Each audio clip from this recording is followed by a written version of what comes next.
Assalamualaikum teman-teman, selamat berjumpa lagi dengan saya Bro Rahman dan masih tetap di channel Bro Rahman ya. Dan masih tetap juga mengupas tentang seputaran gangguan asam lambung dan anxiety psikosomatis. Nah itu teman-teman ya. Nah di kesempatan kali ini atau di video kali ini saya akan membahas tentang untuk orang-orang yang terkena gangguan asam lambung dan anxiety psikosomatis selalu mengalami mudah kaget gitu teman-teman, atau sering kagetan lah gitu teman-teman ya. Dan kadang kalau misalkan kita mengalami sering kagetan gitu teman-teman, kalau seandainya kita belum paham, kalau seandainya kita belum mengerti tentang gangguan asam lambung dan anxiety psikosomatis, maka itu bisa menimbulkan pertanyaan-pertanyaan dalam pikiran kita, itu pertanyaan-pertanyaan negatif gitu teman-teman ya. Waduh, jangan-jangan ini penyakit jantung, jangan-jangan jantung saya sudah lemah. Apalagi kalau misalkan merasakan kayak macam orang Sunda bilang itu lelenyapan ya. Nah itu teman-teman ya, jadi kayak macam set gitu ya, jantung itu atau perasaan itu. Nah itu biasanya ketika mengalami seperti itu ya memang agak cemas juga gitu teman-teman ya. Tetapi berbeda kalau misalkan kalian sudah paham, kalian sudah mengerti, itu nanti kalian akan berpikir wajar dan berpikirnya secara logika, nanti bisa menanganinya dengan mudah, tidak ada kecemasan gitu kalau misalnya kita paham gitu teman-teman ya. Nah jadi di session kali ini saya akan menjelaskan hal seperti itu. Makanya bagi teman-teman yang sekarang masih mengalami sensasi seperti itu, tolong tonton videonya sampai habis, jangan di skip, karena untuk gangguan asam lambung dan anxiety psikosomatis ini butuh pemahaman, butuh pengertian agar bisa menanganinya dengan mudah. Nah itu teman-teman ya.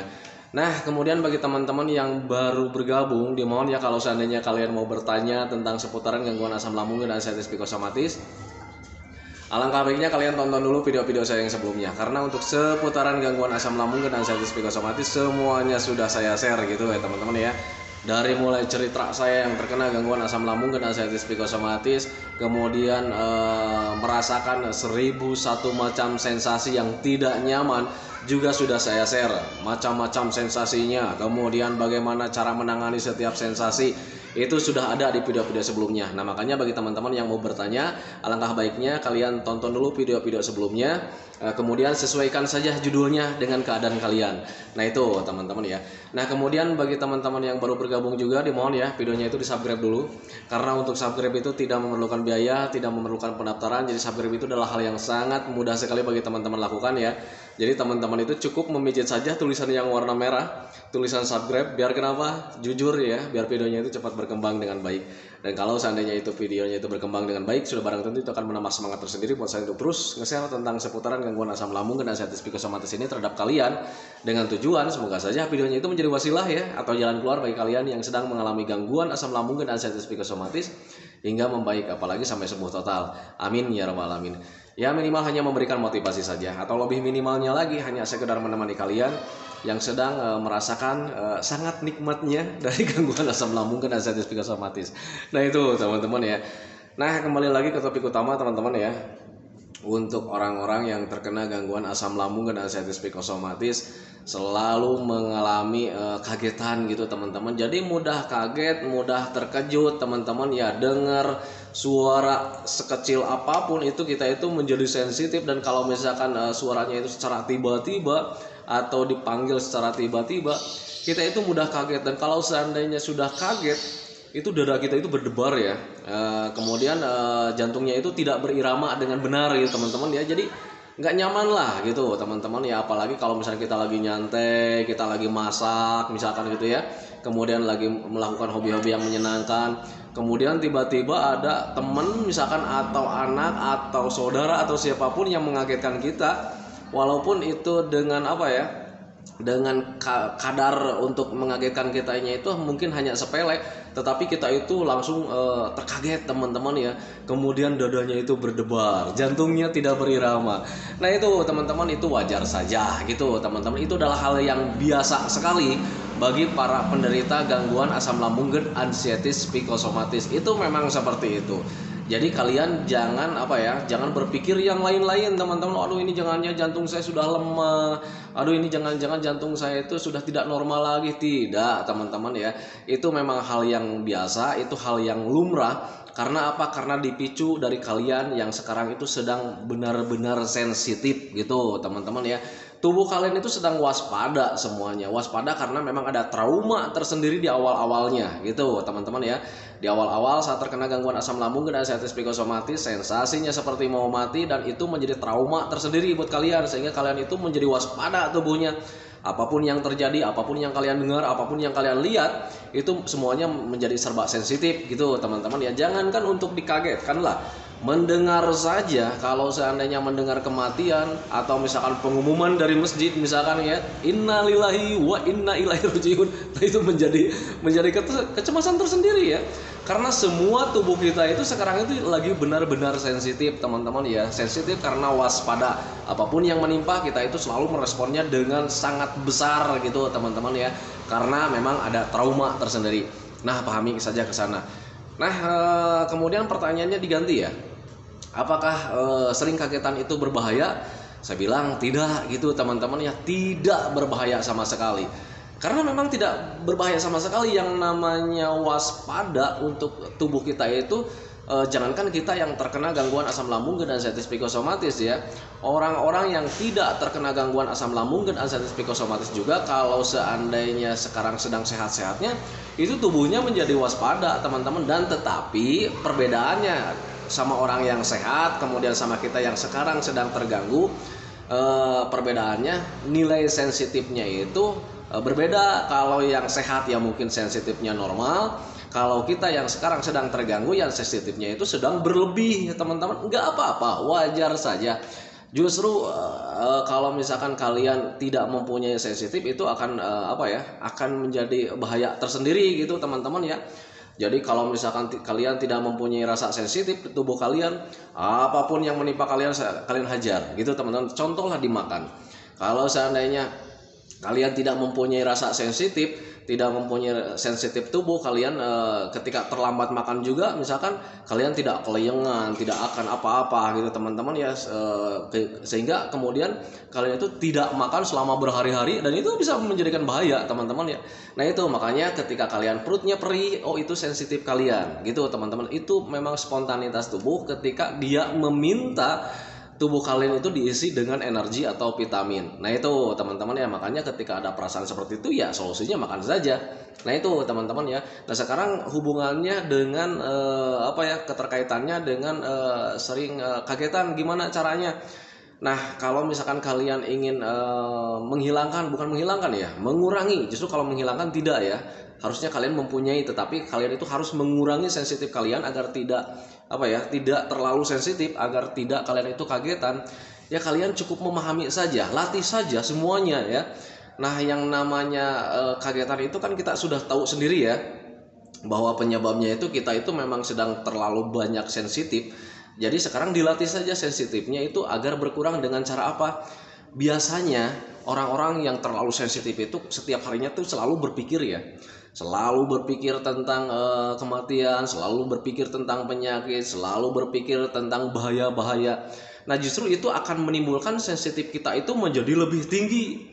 Nah makanya kalau sudah tahu penyebabnya itu ya sudah kurangin saja. Jangan pernah berpikir yang lain-lain, jangan pernah berpikir hal-hal yang bahaya, jangan pernah berpikir tentang gangguan-gangguan. Nah itu teman-teman, belajarlah masa bodoh dari mulai sekarang.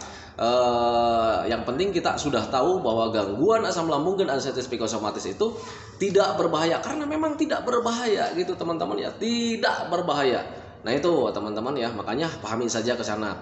Yang harus kalian lakukan adalah ketika kalian ingin mengurangi sensitif kalian itu biar belajar masa bodoh, kalian yang penting sekarang sudah tahu bahwa gangguan ini tidak berbahaya, ya sudah lakukan saja, alihkan pemikirannya itu dengan cara sering melakukan hobi-hobi yang menyenangkan. Kalau misalnya kalian sudah menjaga makannya, kemudian menjaga minumnya, kemudian menjaga pola hidupnya juga, ya sudah kalian tinggal sekarang itu mengalihkan pikiran.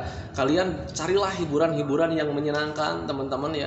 Hiburan-hiburan yang menyenangkan itu bisa dengan kegiatan atau bisa juga dengan tontonan teman-teman. Yang penting gimana caranya supaya kalian itu enjoy setiap harinya. Nah itu teman-teman ya. Karena jujur ya, untuk gangguan asam lambung dan anxieties psikosomatis ini sembuhnya itu dengan terlupakan kalau seandainya kitanya happy, kitanya senang. Dan kalau misalnya kitanya happy, kitanya senang, justru itu akan timbul rasa cuek gitu teman-teman ya. ada sensasi sedikit, nggak apa-apa karena memang tidak berbahaya gitu teman-teman ya, sudah lakukan saja aktivitas lagi gitu teman-teman ya. Dan kalau seandainya rasa cueknya sudah besar, nanti itu akan timbul rasa semangat teman-teman ya, semangat untuk melakukan ini, semangat untuk pergi ke sana, semangat untuk berhealing gitu, bertamasya, melakukan hobi-hobi yang menyenangkan, bersendak gurau dengan orang lain. Dan akhirnya tanpa disadari ketika kalian sudah di tahap itu yang namanya penyakit, yang namanya sensasi, yang namanya tentang meratapi nasib yang saat ini, itu nanti kalian terlupakan dengan sendirinya. Dan ketika sudah terlupakan, disitulah kesembuhan akan menyambut kalian, kalian akan tersenyum lagi. Nah itu teman-teman, makanya pahami saja ke sana. Makanya saya selalu bilang di video-video sebelumnya, kalau misalnya kalian jeli, itu di video-video dari pertama sampai detik ini juga saya selalu menjelaskan, jaga 3P-nya. Pola makannya dijaga, pola hidupnya dijaga, pola pikirnya dijaga. Nah untuk mengalihkan pola pikirnya, itu alihkan dengan kesenangan-kesenangan. Selalu saya bilang itu lakukan hobi-hobi yang menyenangkan, lakukan kegiatan-kegiatan yang menyenangkan. Nah itu teman-teman, biar terlupakan yang namanya penyakit dan sensasi dan keadaan ratapan nasib saat ini gitu teman-teman. Carilah hiburan gitu. Nah memang jujur, di awal-awal untuk melakukan hobi yang menyenangkan itu agak sulit. Jangankan untuk bekerja teman-teman ya, melakukan hobi saja yang dulu pernah dilakukan itu saat ini itu ogah ya, males aja bawaannya, jadi males, jadi nggak hobi lagi gitu teman-teman ya. Di awal-awal memang seperti itu. Tetapi kalau misalnya kalian biasakan dari sekarang, raih lagi hobi-hobi kalian yang dulu, apapun kegiatan-kegiatan yang dulu sempat menyenangkan kalian, raih lagi, lakukan lagi. Nanti ketika kalian membiasakan gitu, memaksakan kalian melakukan hobi-hobi yang menyenangkan, itu setiap harinya itu akan ada perubahan teman-teman ya. Di awal-awal mungkin kalian tidak senang, kemudian ada rasa tidak nyaman. Di hari keduanya mungkin sama gitu teman-teman ya, tetapi ada timbullah rasa sedikit, ada semangat sedikit.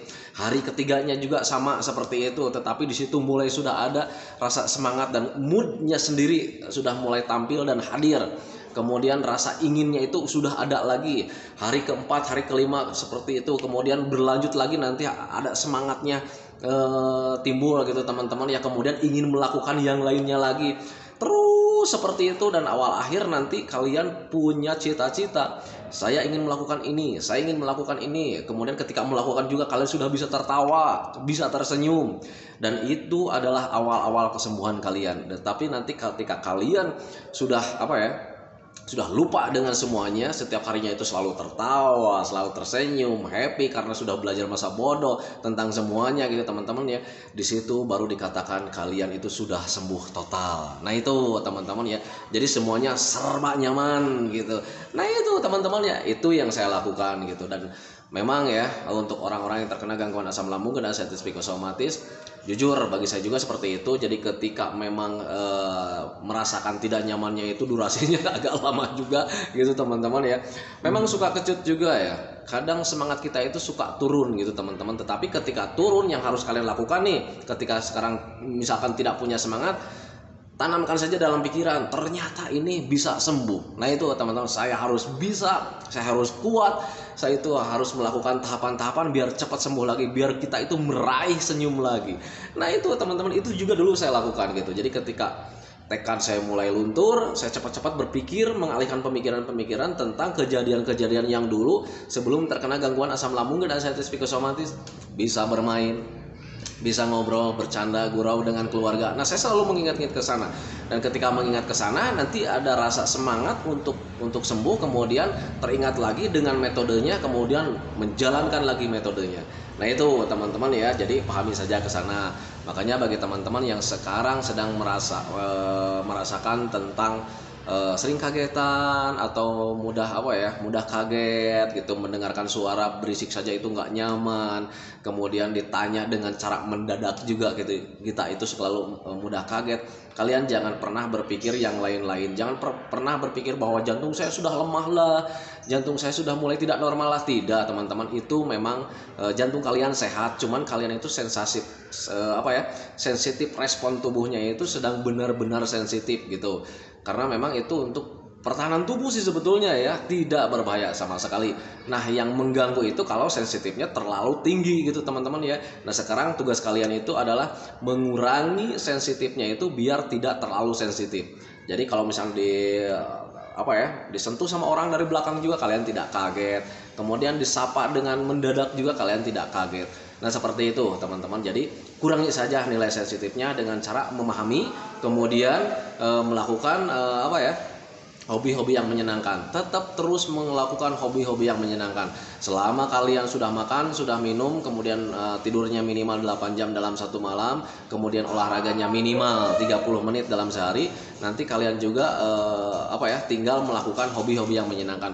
Buatlah suasana hari itu atau hari demi hari itu gimana caranya supaya hari demi hari itu menyenangkan buat kalian. Nah, itu teman-teman, karena untuk orang-orang yang terkena gangguan asam lambung dan anxiety psikosomatis, biasanya rasa senang itu tidak ada sama sekali, hampir hilang ya, hampir hilang sama sekali untuk rasa senang. Jadi jangan pernah untuk tertawa lepas ya, untuk senyum saja gitu ogah kita lakukan gitu teman-teman ya. Itu yang saya rasakan dulu. Nah, itu teman-teman ya. Nah, itu teman-teman video dari saya. Semoga saja videonya itu menjadi wasilah buat kalian. Semoga saja videonya itu menjadi pencerahan buat kalian. Semoga kalian itu menjadi bisa menanganinya dengan mudah setiap ada gangguan, karena memang mudah sebetulnya gitu teman-teman ya. Yang membuat kita sulit, yang membuat kita susah itu karena kita selalu salah memprediksi, kemudian selalu berandai-andai, selalu berasumsi yang lain-lain seolah-olah kita itu adalah dokter. Padahal kita itu bukan dokter teman-teman ya. Kita itu hanya orang-orang yang mengalami gangguan asam lambung dan anxiety psikosomatis. Jadi pahami saja, kalau misalnya kata dokter sudah nggak apa-apa, kalian cuman gangguan asam lambung saja, ya sudah asam lambung saja. Tetapi kalau misalnya rasanya sangat besar, wajar karena psikis kita sedang terganggu. Terganggunya itu bukan kalian gila, tetapi terganggunya itu kalian selalu salah berpikir, selalu berandai-andai. Jadi bukan pada porsinya yang seharusnya berpikir wajar, malah kalian berasumsi yang lain-lain. Tetapi itu wajar juga karena apa? Terdorong dari trauma kita akan ketakutan tentang kematian. Padahal kalau misalnya kalian tidak ada takut kematian, sebetulnya kalian itu berpikirnya pasti wajar gitu teman-teman ya. Nah, itu. Nah, sebelum videonya saya akhiri teman-teman ya, saya doakan teman-teman itu cepat kembali lagi kayak dulu, bisa tersenyum lagi, bisa tertawa lagi, kemudian emosi kalian cepat kembali lagi, rasa mood kalian cepat kembali lagi, kemudian keinginannya semuanya pokoknya tentang keadaan yang dulu itu semoga saja cepat kembali lagi, karena saya tahu persis bahwa keadaan yang dulu itu sangat kita rindukan sekali. Nah, itu teman-teman ya. Dan kemudian doakan saya juga agar saya itu tetap sehat, tetap kuat, tetap ceria, agar masih bisa tetap menemani kalian. Nah, itu teman-teman ya. Saya hentikan videonya teman-teman ya. Assalamualaikum warahmatullahi wabarakatuh.